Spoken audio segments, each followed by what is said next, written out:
Listo. Bueno, ustedes, vamos a ir directo al hueso.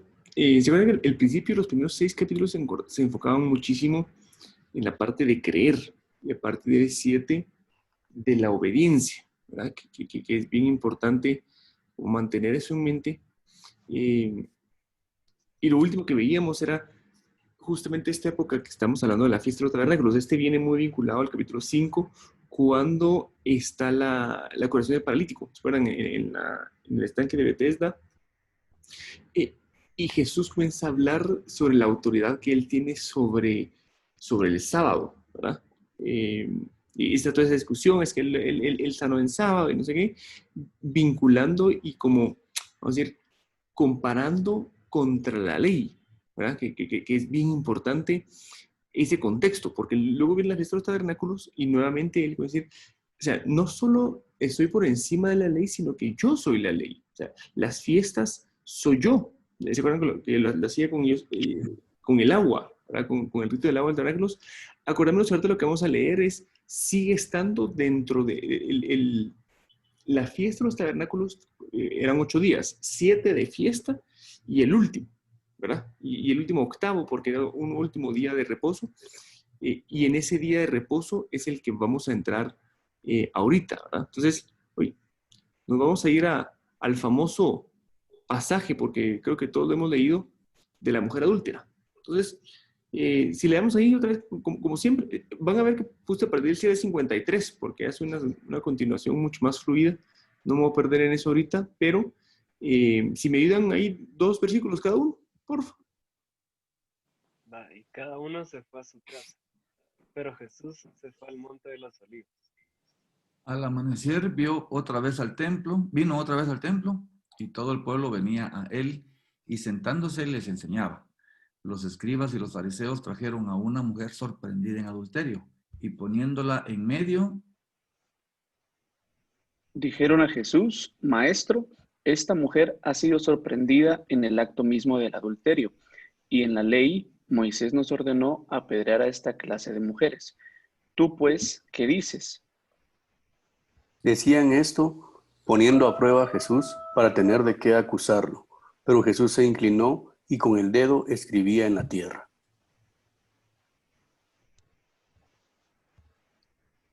Pero Pero como insistían en preguntar, Jesús se enderezó y les dijo: el que de ustedes esté sin pecado, sea el primero en tirarle una piedra.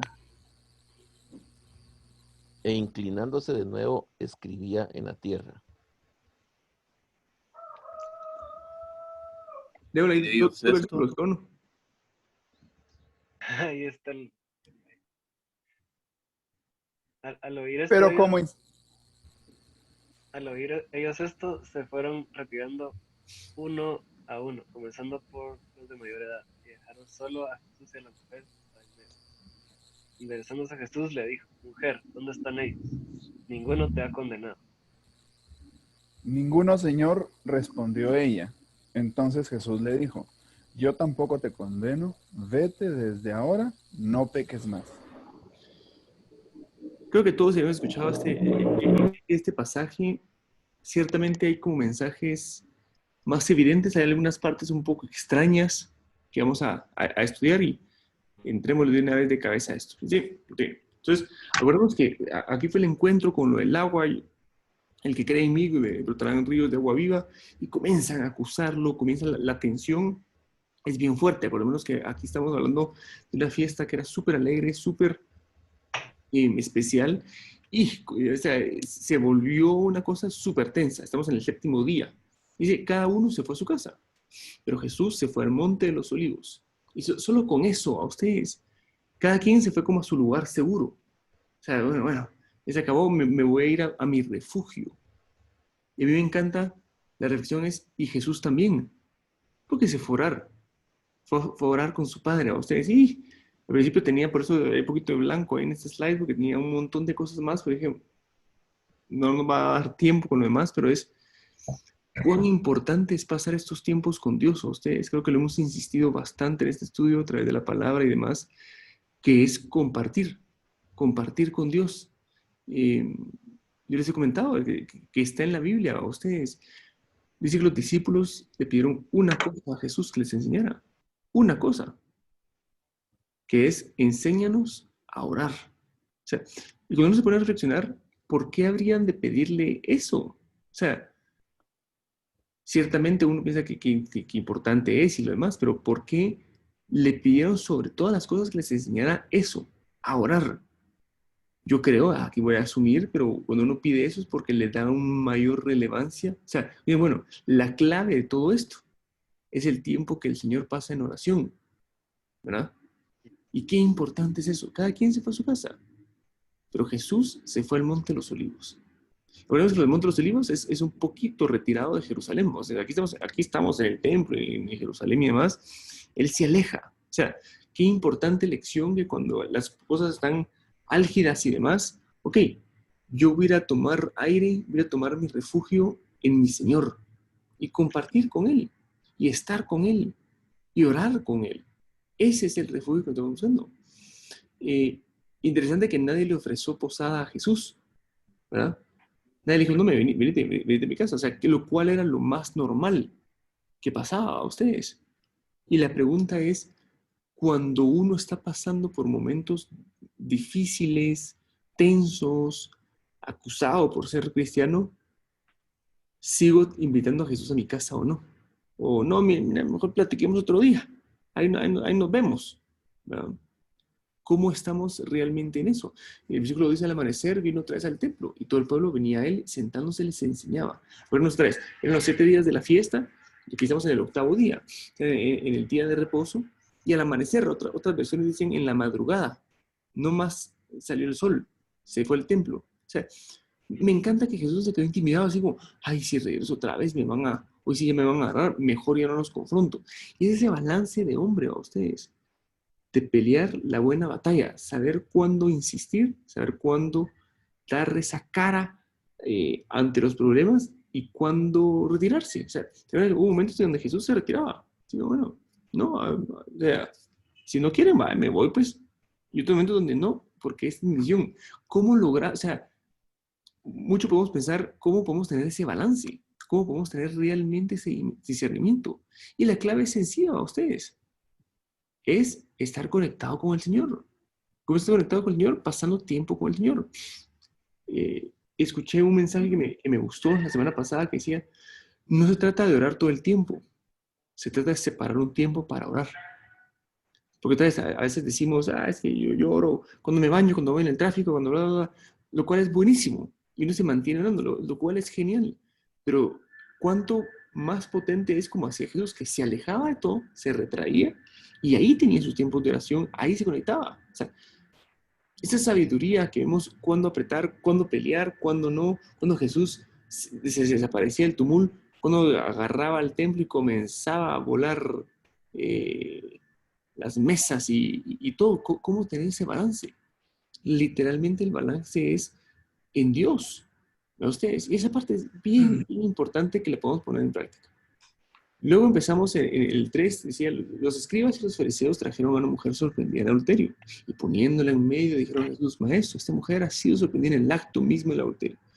Voy a hacer un paréntesis, que no me quiero perder mucho, pero este pasaje del 7:52 al 8:11, en algunos manuscritos originales no está.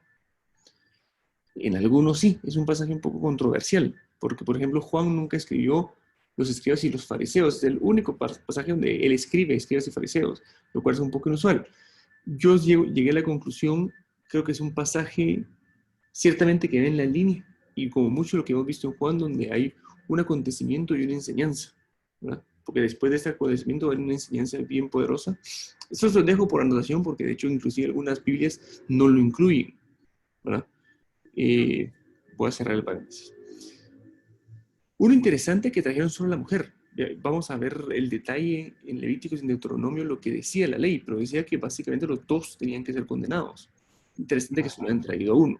Segundo, o sea, ¿cómo funcionaba esto? Que estos casos los llevan al Sanedrín. Mira, estimado consejo del Sanedrín, esta mujer fue sorprendida en adulterio. Esta mujer, este hombre, y entonces lo ponían a disposición, entonces ellos emitían el juicio para ver si iban a ser apedreados o no. O sea, estemos claros de que esto sí decía, o sea, la ley era correcta. Lo que están diciendo acá era correcto.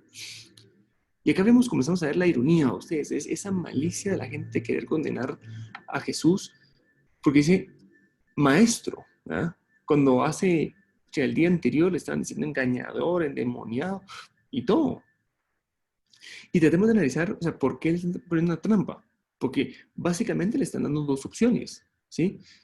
Y esto es bien importante cuando el diablo te da dos opciones. O sea, es uno o el otro. Dice, como casi que escoger, es esto o el otro. Uno a veces en su propia carne dice, bueno, ¿cómo le hago? ¿Verdad? ¿Qué opción agarro? Y usualmente es, ¿será que tengo que tomar una opción? O sea, acá vemos una sabiduría literalmente de lo alto. Ustedes, ¿y por qué tengo que escoger? ¿Debemos de pagar o no impuestos al César? ¿Sí o no? ¿Verdad? Jesús contesta de una manera magistral. A César lo que es del César y a Dios lo que es de Dios. ¿Debemos o no condenar a esa mujer, como dice la ley? Ya, pues ustedes saben lo que dice, pues, pero ¿por qué esto es tan complejo? Porque si él la condena, o sea, uno, vemos una inconsistencia con el mensaje de Jesús, que estaba con los publicanos, que estaba con las prostitutas, todo eso, o sea, vemos una inconsistencia con el mensaje de misericordia y de gracia que ha estado predicando. Pero también bien importante es un incumplimiento de la ley romana, porque bajo la ley romana, bajo ciertos pecados, el Sanedrín tenía que pedir permiso a Roma. Si no, era considerado como un homicidio en el sentido de disturbio entre judíos. O sea, Jesús ciertamente es Dios, pero él no representaba el Sanedrín. O sea, él no podía emitir juicio sobre este tipo de condena. Entonces, si lo hacía así, era muy fácil que dijeran a los romanos, mire, él la mató, o bajo las instrucciones de él la condenamos. Entonces era un incumplimiento de la ley romana. Y si decía que no la condenaran, habría inconsistencia con la ley dada por Moisés. Entonces, como, ¿cuál escoges? Un autor que se llama Pentecost, me encanta lo que dice, el hombre se mide a sí mismo al establecer la medida con su prójimo. ¿A qué se refiere con eso? O sea, ¿no se han dado cuenta que usualmente la gente que es muy dura con un pecado es porque o sufrió mucho con ese pecado o lo está viviendo? Ya, otra vez, de la abundancia del corazón habla la boca. O sea, usualmente te estás comparando con el pecado que más rechazas. O sea, tengamos un montón de cuidado. Uno de los grandes mensajes que tenemos que ver esto, ustedes, otra vez, creencia, creer, y ahora estamos como en la fase de la obediencia. En la fase de la obediencia podemos tener un montón de tentación de comenzar a juzgar a los demás, porque como nosotros comenzamos nuestro camino de obediencia, que los demás también lo cumplan. Y podemos comenzar a ser extra duros. Es que aquel ve pornografía, entonces aquel no debería salir nunca. No estoy diciendo que no debería, o sea, que debería de tener un proceso de restauración, y vamos a ver cómo el Señor encaja esto. Es el balance perfecto, ustedes, entre justicia y misericordia, porque no solo es misericordia, no es solo, no importa, ya no pasa nada, pero sobre todo un gran enfoque en cómo estás tú con eso. O sea, ¿qué te está haciendo, qué te está incentivando poner en evidencia el pecado? ¿Es un deseo de amor hacia la otra persona? ¿Es un deseo de justicia? Porque si es un deseo de justicia, ¿quién te hizo juez? O sea, ¿por qué estás expresando de tal manera? Y agarrémonos con casos, con personas que ni siquiera son cercanas nuestras, de hecho hasta personas que podemos no tener aprecio, ¿verdad? Donde uno puede decir, es que mira lo que él hizo, mira no sé qué, debería irse a la cárcel, deberían de matarlo, deberían de condenarlo.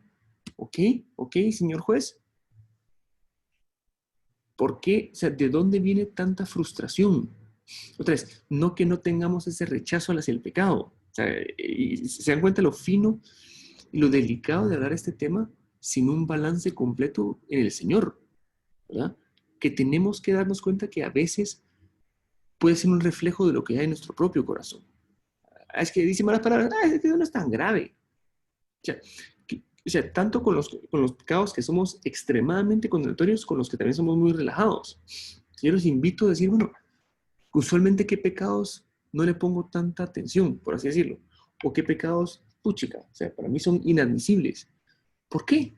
O sea, analizarlo hacia uno, hacia adentro. Ustedes. Y segundo, tener claro que a veces alguien nos puede poner en evidencia bajo un pecado y eso puede ser valioso para que el pecado sea expuesto. Recordemos que el pecado pierde su valor cuando sale a luz.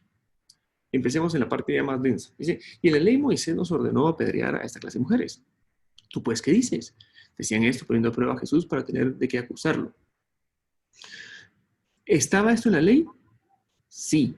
O sea, lo que ellos están diciendo es cierto. Si un hombre comete adulterio con la mujer de otro hombre, que cometa adulterio con la mujer de su prójimo, el adúltero y la adúltera ciertamente han de morir. Y Deuteronomio también lo dice, si se encuentra una mujer acostada con una mujer casada, los dos hombres morirán, el hombre que se acostó con la mujer y la mujer. Así quitarás el mal de Israel. Luego, y tiene un montón como de subsecciones de si la mujer no estaba casada. Y en resumen es, si hay adulterio, todos se van en la lancha, ¿no?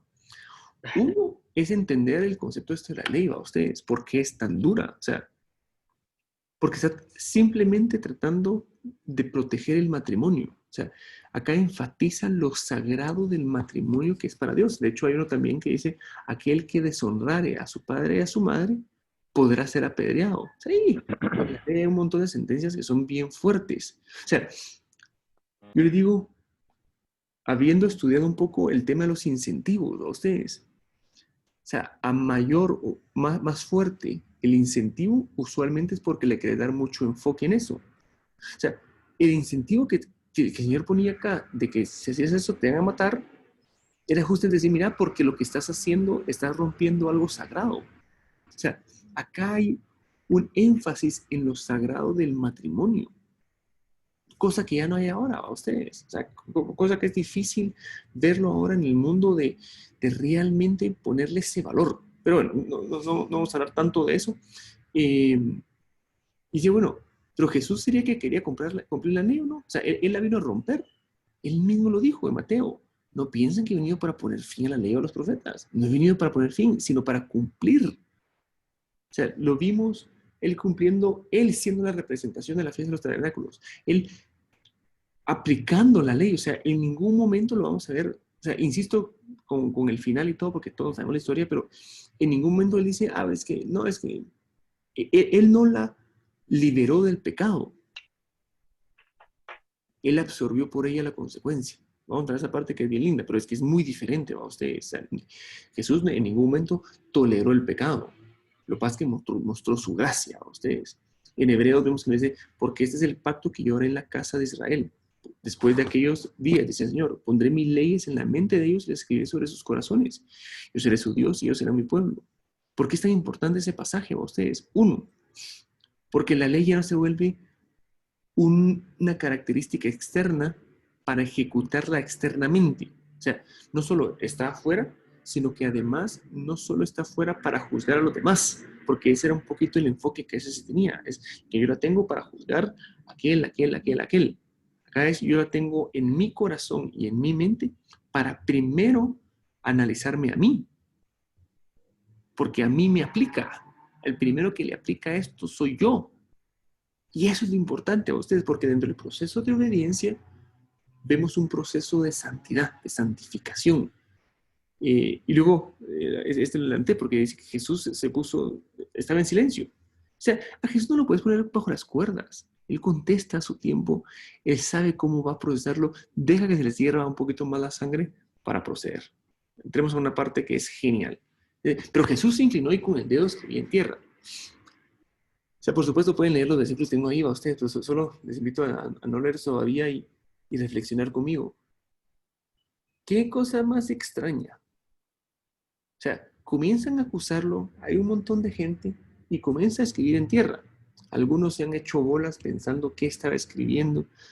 De lo que estudié de varios comentaristas, y no entiendo que no tengan razón, solo algo que no me cuadra a ustedes, dice que comenzó a escribir los pecados de ellos. Dicen que comenzó a escribir el nombre de las personas con las cuales ellos habían adulterado. Comenzó a escribir y comenzaron a decir que comenzaron a escribir miles de cosas a ustedes. Entre todo es algo extraño y dos, no nos dice en ningún momento qué es lo que escribió, ¿sí? Solo dice que escribió al principio, emitió su opinión, su juicio y luego volvió a escribir con su dedo. Eso es bien importante. Pero como insistían en preguntar, Jesús se enderezó y les dijo, el que ustedes estén sin pecado sea el primero en tirar una piedra. Y no sé de nuevo escribir en la tierra. ¿En qué otro pasaje aparece el dedo?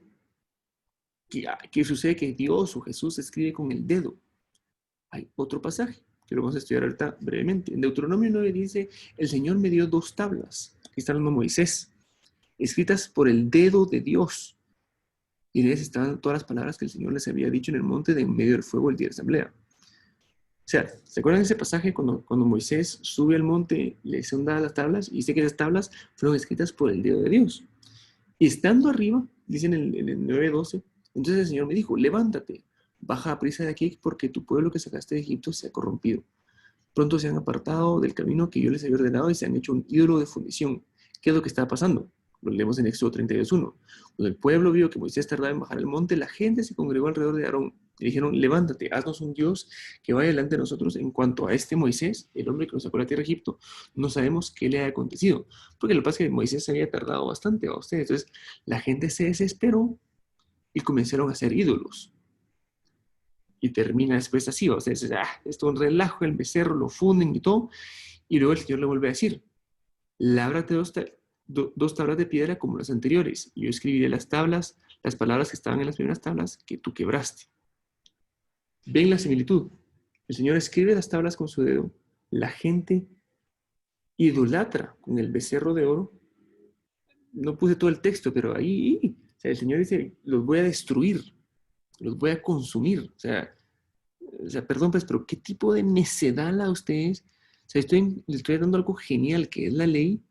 Ustedes no se pueden esperar un poquito, porque se desesperaron, idolatran, y en su gran misericordia el Señor no solo no los mata, sino que les vuelve a dar la ley. ¿Sí? Recordemos que la ley es lo central. Ven la similitud. O sea, ¿qué es lo que está haciendo Jesús? Les está recordando eso. ¿Se recuerdan cuando el Señor nos dio las tablas y los escribió con su dedo? Que lo primero que hicimos fue idolatrar. ¿Y qué pasó? Él tuvo misericordia de nosotros y nos volvió a dar la ley. Entonces, que está el principio y el final, ¿verdad? Que esa parte es bien importante. Y entonces entra el que ustedes estén sin pecado, que sea el primero en tirar la piedra. Sigamos con, o sea, es el mismo pasaje acá. Uno, vemos que cambia el tono al levantarse y ponerse de pie. Es como, bueno, bien, voy a hablar yo. No rebajó las demandas de la ley ni excusó el pecado de la mujer. O sea, él no dice, déjenme en paz. O sea, ¿qué les importa a ustedes? O eso no es tan malo, lo que sea. Dice, ok, ¿quieren jugarla de juez? Vuélvanse aptos para ser juez. Porque el juez debería ser sin mancha. Y esa es una gran lección para nosotros, para ustedes. Es, si querés jugarla de juez, cumplí entonces el perfil de juez. O sea, ¿qué pasa cuando uno, aquí en Guatemala es un poco más sencillo, o sea, cuando uno agarra a un juez que es corrupto, lo que sea, dice, es que no es apto para ser juez. O sea, su sentencia no debería valer porque él no cumple los requisitos para ser juez. Lo mismo está diciendo acá el Señor. Es como, o sea, no juegues de juez, es, ¿querés jugarla de juez? ¿No? Sé juez, pues. Sé íntegro en eso. Y vemos en Mateo 7:1, ustedes 7:1-2, no juzguen para que no sean juzgados. Porque con el juicio con que ustedes juzguen serán juzgados y con la medida con que midan se les medirá. Y esta parte es bien importante a ustedes. O sea, leí algo que me parecía bien interesante. Usualmente no entendemos bien lo que es gracia hasta que gracia es lo que pedimos. O sea, cuando uno está en la situación difícil, clama gracia. Cuando uno no lo está, apedréelo. ¿Para qué lo hizo? O sea, y agarramos ejemplos, ¿va usted? Yo digo, agarra ejemplos de líderes que han caído, lo que sea, ciertamente, qué mal. Pero lo primero que hacemos es comenzar a juzgarlo, ¿no? Es, Señor, guarda su corazón, que Él te pueda levantar de eso, que Él pueda encontrar el arrepentimiento en ti. Rápido somos para apedréenlo. ¿Y qué cuando nos pasa a nosotros? No somos perfectos, no por eso vamos a excusarnos de eso. Pero como dice Pablo, por lo cual no tienes excusa. Oh hombre, quien quiera que seas que tú juzgas, pues al juzgar a otro, a ti mismo te condenas, porque tú juzgas, practicas las mismas. Tú que juzgas, practicas las mismas cosas. O sea, dice, ok, aquel adulteró, apedréenlo, sáquenlo del ministerio, que ya no sirva, que no sé qué. Y tú cuando has pensado en tu corazón y codiciado a otra mujer en tu corazón, no deberías de llevar en la misma consecuencia que tú mismo pusiste como sos juez. Acordémonos que en la parte de derecho existe lo que se llama la jurisprudencia, ¿verdad? Ustedes, que es casos comparables deberían tener condenas y procedimientos comparables. Eso es lo que estamos viviendo acá, ustedes. ¿Qué dice Gálatas 6:1? Hermanos, aun si alguien es sorprendido en alguna falta, ustedes que son espirituales, restáurenlo en espíritu de mansedumbre, mirándote a ti mismo, no sea que tú también seas tentado. O sea, si sabemos que alguien está haciendo algo malo, ustedes es como, por así decirlo, dentro de este ministerio. Mira, Tulio, fíjate que a mí me contaron que ahí estás casi llegando a la murmuración, porque la palabra dice, primero ve con él. Si él no te escucha, sube a la autoridad. Pero primero ve con él. Y es, o sea, porque ¿cuál es nuestro objetivo? Solo pegamos en ese escenario. Sabemos que alguien está adulterando. Suele suceder que, mira, Tulio, fíjate que no sé qué. ¿Por qué? No, fíjate vos que yo estoy protegiendo el ministerio. Yo no sé qué, o sea, no sé qué motivos detrás pueden haber, ¿va? Ustedes. Si aquel no tolera el pecado. El que no tolera el pecado es el Señor. ¿Quién te puso a ti en esa posición? Si sin embargo, otra vez, se cuenta el balance, entonces no es no hacer nada, es llegar con aquel y decir, mira, vos, fíjate, perdóname, vi esto y esto y esto. Acuérdate que eso está mal, o sea, oremos para que el Señor te dé el arrepentimiento, dejas de hacerlo y puedas restaurarte. Vos, tu familia, y bla, bla, bla, bla. El objetivo siempre ha sido cuidar y velar. Amarás a tu prójimo como a ti mismo. No juzgarás a tu prójimo como a ti mismo. Es bien importante eso, ustedes. Una oración que les puse, que ¿se acuerdan cuando estudiamos Santiago, el primer libro que estudiamos en este grupo? Él pone un gran enfoque en los problemas generados por la lengua. El pecado sexual sí lo menciona una vez en el libro, no para hacerlo de menos, solo creo que tenemos esa tendencia a inclusive caer más en ese problema de juzgar y de andar emitiendo opinión sobre problemas que no somos ni parte del problema ni parte de la solución. Simplemente un buen espectador que comienza a emitir juicio a ustedes, que es que tanto tenemos que escudriñar eso en nuestro corazón. O sea, es bien fuerte. Es andar murmurando, juzgando. O sea, ¿sos parte del problema? No. ¿Sos parte de la solución? No. Entonces, ¿qué estás hablando? Si yo veo a alguien que está cayendo en pecado o lo demás, le voy a hablar para ser parte de la solución con él. Eso es válido y actuar en amor a ustedes. No solo para tachar y realmente acusar. Y les digo, pensémonos con nuestros círculos cercanos, pensémonos con los que no nos caen bien, con gente que nos dan vergüenza. O sea, porque al final de cuentas, lo que les decía al principio es el balance perfecto entre la verdad y el amor, la justicia y la misericordia, el juicio y la gracia, la ley y la gracia. ¿Me entienden? O sea, tenemos que, y como decíamos, ¿cómo se encuentra ese valor, ese balance? Pasando tiempo con el Señor, porque el Señor te va a decir cuándo apretar, cuándo mostrar amor. Jesús, inclusive cuando confrontaba a los fariseos, su objetivo primordial era rescatarlos. O sea, ¿a qué con esta lección Jesús pudo haberlos llevado a un nivel de arrepentimiento bien grueso? Pareciera que no hubo arrepentimiento. Puede ser que sí, acá Juan no nos lo deja claro. Pero es bien importante siempre buscar salvar el alma, no condenarla. Vamos a ver como decía Jesús, pues, pero... Y en conclusión, Jesús le devuelve la decisión a ellos.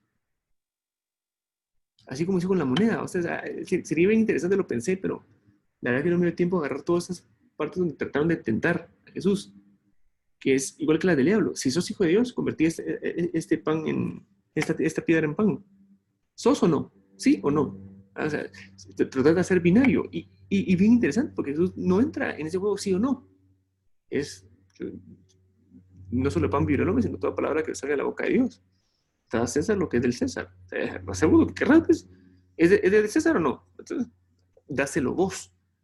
Pero no me pongas a mí a tomar las decisiones de tus frustraciones y tus tentaciones. ¿Qué haces? Hacemos eso a ustedes. Es hacerte responsable de... O sea, entonces, ¿qué? Pam, pam, pam. Y comenzamos a estar como de arrinconar, ¿verdad? Y Jesús solo eleva constantemente la discusión. En el 9 dice, al oír esto, se fueron retirando uno a uno, comenzando por los de mayor edad, y dejaron solo a Jesús y a la mujer que estaba en medio. Enderezándose Jesús, le dijo, mujer, ¿dónde están ellos? ¿Ninguno te ha condenado? Ninguno, Señor. Entonces Jesús le dijo, yo tampoco te condeno. Vete y desde ahora no peques más. El otro pasaje de la Biblia, cuando vemos que se escribe con el dedo, es en Daniel. Belsasar, que se llama el hijo de Nabucodonosor. Entonces en la fiesta agarran los utensilios de oro del templo y ya comienzan a emborracharse con eso. Dice que de pronto aparecieron los dedos de una mano humana. Comenzaron a escribir frente al candelabro sobre el encalado de la pared del palacio del rey. El rey vio el dorso, la mano le escribía. Y acá dice que se le aflojaron los lomos de su cintura. En un buen chapín tuvo que hizo lo que se hace en el baño, pero sin llegar al baño. El susto que tenía. Y el resto del pasaje y la inscripción lo que decía era Mene, Mene, Tekel, Ufarsin, que lo que decir es, Dios ha contado su reino y le ha puesto fin. Dios ha contado su reino y le ha puesto fin. Ha sido pesado en la balanza y hallado falto de peso. Esa parte es fuertísima, ustedes. Si a ti te ponen en una balanza, ¿hay pecado o no? Y eso lo decimos a la ligera. No, sí, la verdad que por gracia y misericordia me salvó. Pero es entender. O sea, yo no sé si ustedes han participado en algún juicio, un juzgado literal, en un juzgado civil, penal en Guatemala, o mismo ha sido partícipe, o sea, a ustedes mismos estaban en el banquillo de los acusados. Pero es bien intensa la sensación cuando dicen, o sea, aquí en Guatemala, o sea, si es intenso cuando dicen, mira, te tienes que ir a la cárcel, ¿cuánto más puede ser, se imaginan ustedes, cuando dicen, ok, condenado a muerte? O sea, ¿se imaginan esa tensión? ¿Se imaginan eso que uno puede estar viviendo? Eso es lo que estaba viviendo la mujer adúltera. La mujer adúltera, o sea, está consciente. De hecho, vemos que en ningún momento lo negó. Es como, no es cierto, pues, mentira. Sino que estaba consciente. Y la balanza fue hallada falta de peso, o sea, fue hallada culpable. O sea, vos y yo, por lo que hemos hecho, ni siquiera todo lo que hemos hecho, con algunas que hemos hecho, ha bastado para que seamos condenados a muerte. ¿Cómo te hace sentir eso? Ah, es que aquel también, clásico, ustedes puros hermanitos.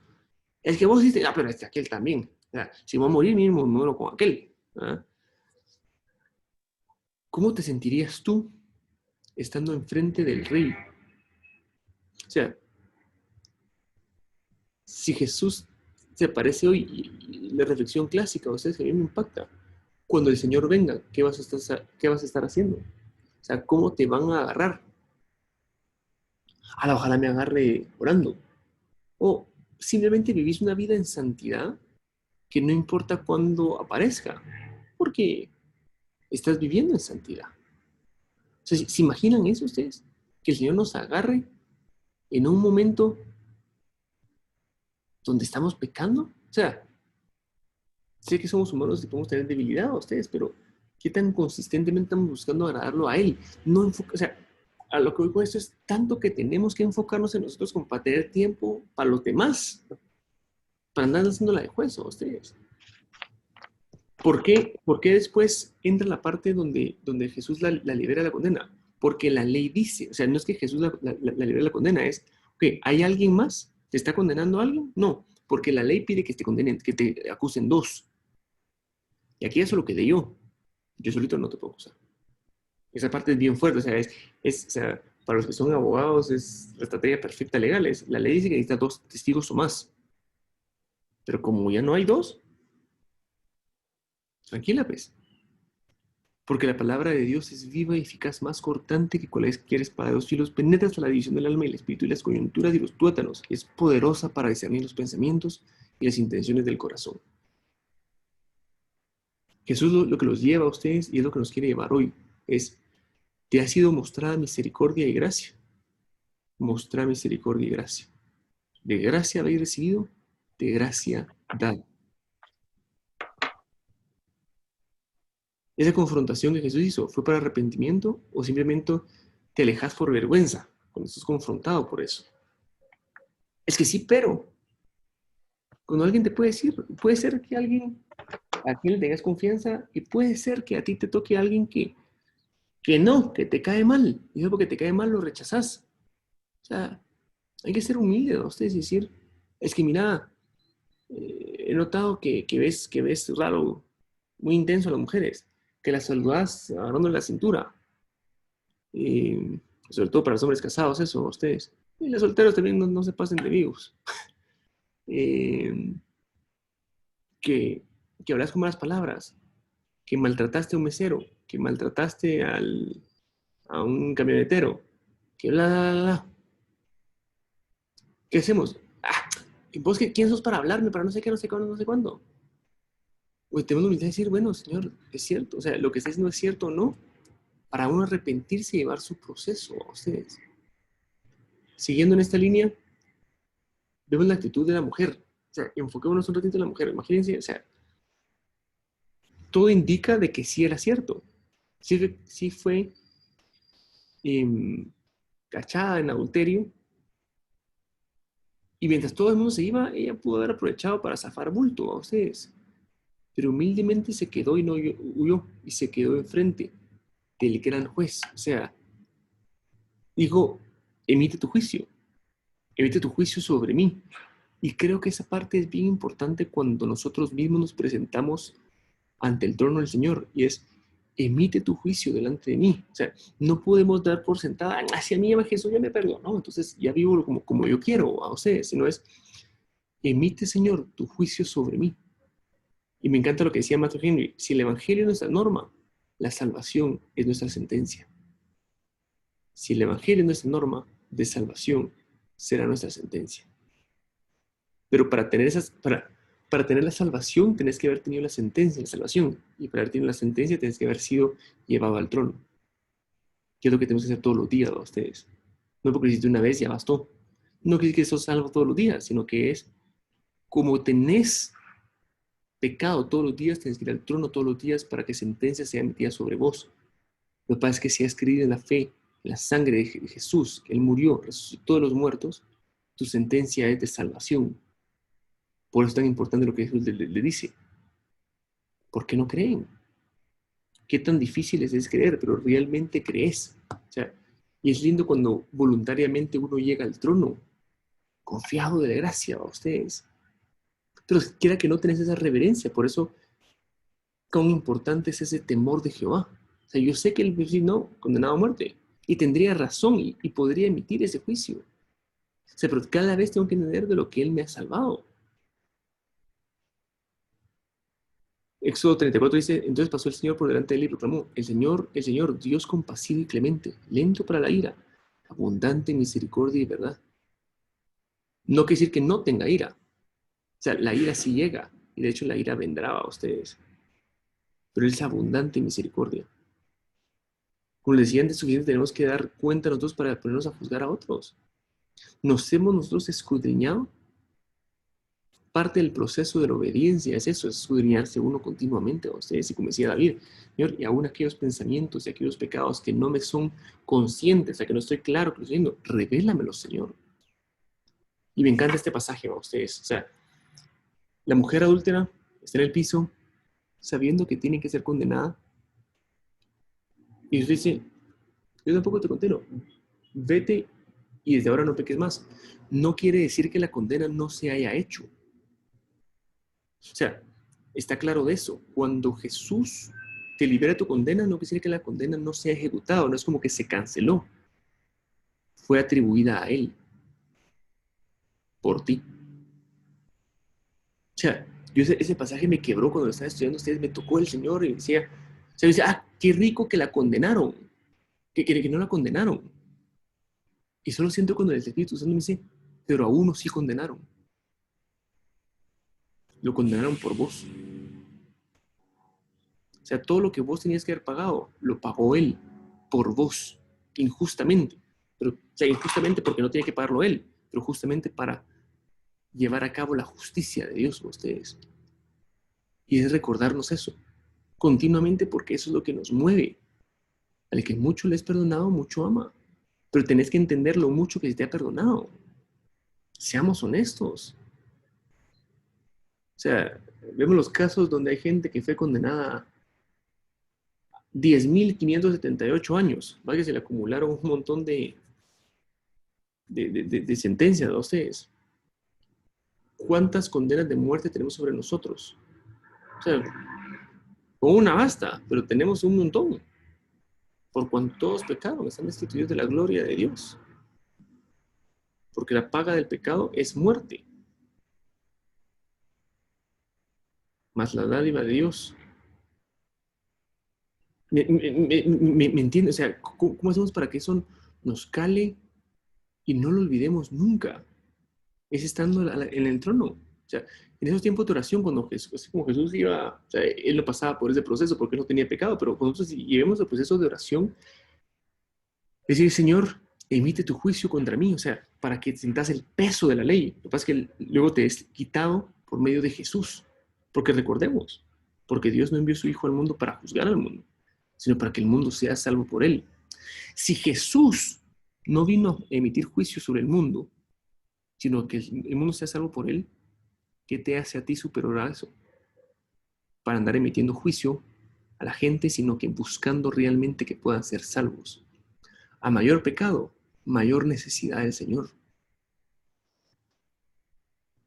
Yo participo en una asociación de defensa de principios cristianos, donde tratamos de defender principalmente la familia de ustedes, el matrimonio, la vida. Y a veces nos ponemos intensos, porque no, es que hay que destruirlos, no sé qué. ¿Será que hay que destruirlos? ¿Será que nosotros creemos que somos la encarnación del Señor en la segunda venida? Bueno, nuestro mensaje fue ir y hacer discípulos. A mayor pecado ustedes, tenemos que ver a la gente con misericordia como Dios los ve, como Dios nos vio a nosotros, que vio más allá que el pecado, sino que vio el diseño original. Simplemente muchas circunstancias que se dieron, muchas cosas que has vivido la gente que lo han llevado a eso. O sea, ¿qué habrá vivido tanta gente a ustedes? Desde políticos que podemos juzgar, desde algún tu pariente que decís, es que ese siempre ha sido un desastre. Es que es igual es divorciado, es una vaina. Entonces, ¡pum! Descalificado, descalificado, descalificado. En vez de decir, wow, cuánta necesidad puede llegar a tener él, porque la verdad es que vos no conoces su corazón. Apenas si conoces el tuyo. Pero el Señor sí, y si lo llevas al Señor ustedes, para eso nos mandó, porque vosotros sois la luz del mundo, no sois el martillo, vosotros sois la luz del mundo. Es llevar esa esperanza, por eso se llama buenas nuevas. El Evangelio literalmente quiere decir buenas nuevas, le vas a dar buenas nuevas a la gente, no el correcto juicio. Tenemos que dejar de ser tan juzgones, y lo digo como estamos aplicándolo, y lo digo para mí mismo a ustedes. Sé juzgón con vos. O sea, ¿qué le decía Jesús? De hecho, en el pasaje que estamos leyendo de Mateo, a ustedes la continuación que dice es, hipócrita. En el buen chapín, no seas cuentero, no te estés cuenteando a vos mismo. Saca primero la viga que tienes en tu ojo para luego sacar la paja del ojo de tu hermano. ¿Te das cuenta? Si yo tengo una basurita, si nadie tiene una basurita en su ojo, yo voy a tratar de ayudarla para quitárselo. Pero si tengo una viga atravesada en el mío, lo más probable es que la voy a herir. O sea, ¿qué es lo que te estoy diciendo? Si te las llevas de muy juez, lo que va a pasar es vas a generar más rechazo. Porque le estás enseñando al mundo, o sea, si vos sos un reflejo de Dios, le estás enseñando a un mundo de un Dios juzgador. ¿Y dónde está la misericordia de Dios? O sea, nosotros los cristianos tenemos que entender, somos embajadores. Un embajador es la representación de cómo nos comportamos, reflejamos a Dios. ¿Cuál es el Dios que queremos reflejar? ¿Un Dios de misericordia? Ciertamente va a traer juicio, ciertamente va a traer juicio. Pero antes de todo el juicio, trajo abundante misericordia. Y es lo principal que nosotros tenemos que sacar. Jesús termina su obra redentora, llamando a santidad, enfocada en salvar su alma y no solo su vida. O sea, por eso no dice, yo tampoco te condeno, tranquila. Vete y desde ahora no peques más. O sea, tenías que haber muerto ahorita, mujer. Tenías que haber muerto todos, cada uno de nosotros. Ok, yo te salvé, va, levántate. Esa parte le cuenta otra versión, dice, levántate, ve y no peques más. Salí donde estás. Salí del pecado donde estás. Camina el camino del discipulado de Cristo y no peques más. Oramos. Padre Celestial, te damos gracias por este día, Señor, este tiempo que tú permites compartir en tu presencia, en tu amor. Te pedimos, Jesús, que tu presencia y tu gracia esté con nosotros siempre, Padre. Permítenos, Señor, reflejar tu gracia y tu misericordia todos los días de nuestra vida, Señor, para llevar, Señor, el Evangelio en amor, en todo lo que podamos hacer, Señor, para agradarte a ti y reflejar tu gloria, Señor, tu reino. Escudriña nuestros corazones, Señor. Venimos hoy ante tu trono, Señor, para ser expuestos ante tu luz y tu verdad. Muéstranos, Señor, aquellos pecados, Señor, que son evidentes, Señor. Danos el don del arrepentimiento para no volver a hacerlo, levantarnos, irnos, y ya no pecar más. Y aquellos que todavía no, Señor, son evidentes, revélanos, Señor. Queremos ser más blancos que la nieve, Señor, purificados para ti, Señor. Te amamos, Señor, te adoramos. En el nombre de Jesús te entregamos este tiempo. Amén y amén. Amén. Gracias, Rafa. Gracias, amigos. Gracias, Alejandro, por el link. Y qué precioso estudio, Rafa. Me parece confrontativo y que sobre todo lo podemos poner en práctica cada uno de nosotros, ¿verdad? Porque no sé ustedes, pero mi tendencia es a veces a pensar en cómo lo debe de aplicar otro. Pero el tema es cómo lo aplico yo para que sea yo el que no caiga en esto, ¿verdad? Así que gracias a todos. Dios los bendiga. Que tengan un maravilloso jueves. A los que no están, los invitamos al Círculo de Liderazgo, igual que empieza a las 6 de la mañana, que estamos repasando doctrinas básicas, y que tengan un extraordinario jueves, mis hermanos. Gracias, Alejandro Valencia, por el link, y nos vemos en una próxima. Bendiciones, buen día. Bendiciones, amigos.